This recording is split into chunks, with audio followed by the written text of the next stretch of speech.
walking in my direction with a light zipper jacket on, darker pants, and a squad car pulling over to the curb next to him. As I approached the squad car, I noticed that that individual was leaning over talking to the officer, and he had both hands in the pockets of his jacket. I continued through the intersection, and about in the middle of the intersection, I heard 3, maybe 4 shots.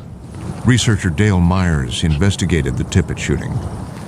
Killer gets to about this position on the sidewalk, and Tippit's patrol car pulls to the curb and either calls him over to the curb or the man comes over by himself and leans to the window and talks to Tippit through the vent window for 10 or 20 seconds, very short. And Tippit gets out of the patrol car, and as he does, the man steps over to the front of the hood here, and as Tippit gets opposite him, he pulls a gun from under the jacket, fires 3 shots across the hood, knocking Tippit to the pavement. Then the man starts to leave, hesitates at the back of the car, walks around behind the car, comes up to the front of the car, stands over Tippit, and shoots him in the head. He then looked around, surveyed the situation, and started a slow run toward my direction. I put my car in gear and drove forward and watched him through the rearview mirror. I saw him very clearly, and realized that there was one thing that made him stand out, and that was his mouth that curled up. I couldn't mistake that. Kind of a smile. Yes, kind of a smile. And I was within 10, 15 feet of that individual, and it was Lee Harvey Oswald.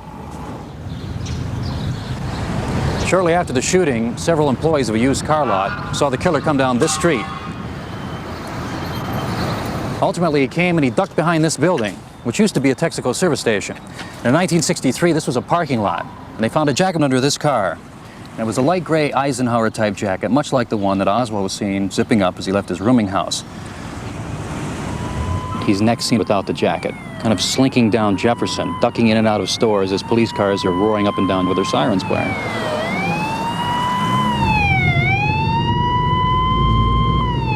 As the police cars sped by the Texas movie theater, the cashier stepped out of her ticket booth to see what was happening. As she did, a man slipped past her without buying a ticket. But someone saw him and called the police. And so we converged on that location. Hit the balcony first, I did. Because there was only one light on in the theater, we opened the side door to get some more light. As policemen moved through the theater, Oswald tried to draw his revolver. It took 7 of us to put him on the floor and restrain him until we could put cuffs on him. Once we had the cuffs on him, he started hollering police brutality, is this America, this kind of thing.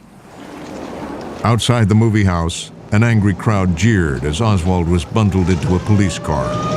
Immediately, as we pulled away from the curb, we got on the radio and said we were en route to jail with our suspect. And the next thing was asked was, what's your name? And he wouldn't tell us. And asked him, did he know why we had arrested him? And he said, I haven't done anything I should be ashamed of. He still refused to tell us who he was, and why don't you find out? So Officer Bentley reached in his hip pocket and pulled out his billfold. And here we had the dual identification. We had the Oswald and the Heidel identification. By now, police knew that Oswald was the only employee missing from the schoolbook depository.